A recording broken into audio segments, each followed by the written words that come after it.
I think people should engage with this production and with Plug It Productions as a producing company, because the theatre industry's particularly bleak at the minute, but I think if we stick to tradition and we always keep it the same way it's always been, then we'll always have what we've always got, and it's not gonna go anywhere further.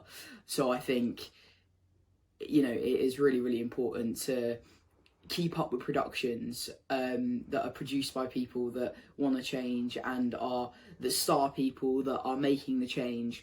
And I just think it's just so important that people who want to be within the theatre industry, whether that be, you know, on stage, off stage, creatives, whatever, can look at a person on stage or can see a person in that career that, you know, maybe is neurodiverse or has a disability or, you know, is ethnic minority that they identify with, because then that means that, you know, if they see someone doing it, they know that they can do it. And I think it's just something that's hugely important to me and Plug It Productions.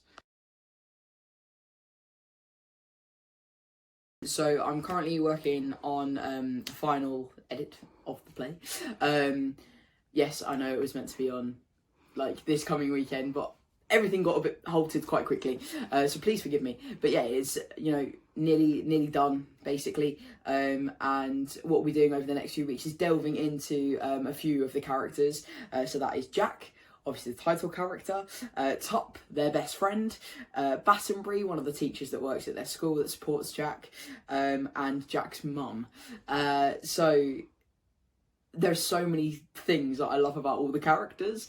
Jack is just fantastic because, you know, they were the inspiration for this performance, and the way Jack, you know, conveys themselves and, you know, presents everything is just, it's just brilliant. And I'm so, if I was to come and watch it, I would just be so infatuated with Jack as a character. They're just so charming, and the way that they have their own way of doing things, their own routines and everything, I adore. So it's great.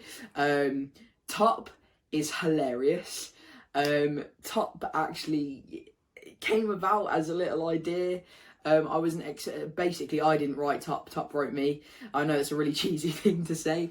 It was just this one day I was having a conversation, and I just put on this voice, and that's how Top was born. They were born for a silly little voice that I put on, and now they're like a fully fledged character, and I love that. Battenbury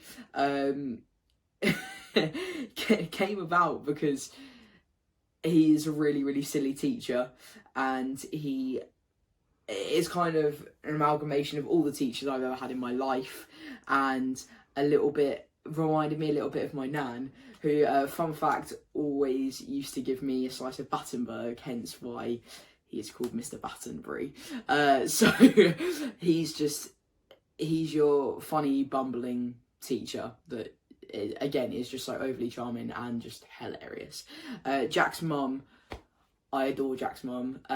Jack's mum has been modelled on a lot of the big female characters of my life, that have been, you know, so empathetic and so caring, and she is just glorious in that, you know, someone who has a child with a disability or who is neurodiverse has a lot of challenges in themselves trying to, you know, navigate their way of thinking so that they can help them and support them best, and their relationship is really, really prominent, and I think that's what I love most about Jack's mum. She's got her own little quirks, but also that relationship between those two characters is just beautiful. People should come and see the show, and people should come and want to be interested in the making of the show, because for me personally, and I think for so many other people out there, it has a message that is just so important. It's, you know, it's for all ages. It's for all ages, genders, backgrounds, race, abilities. It's for everyone, and it's just so important for people to understand that not everyone learns in the same way, not everyone thinks in the same way, lives in the same way. And if we could all be a bit more understanding, I think just everyone would work just better. And you know, it's a sort of hopeless person's dream, isn't it, really? I think we all just want a better world. But I think people should come and see it because it's a lot of fun. You want to follow the process because there's a lot of research that's gone into it to get everything sort of accurate, so that the voices of a neurodiverse person is heard, but is then understood by a neurotypical person, and things like that. And it's just framed in a way that is just a lot of fun. And I mean, I say that I've wrote it, you might think it's not fun, but I think it's fun.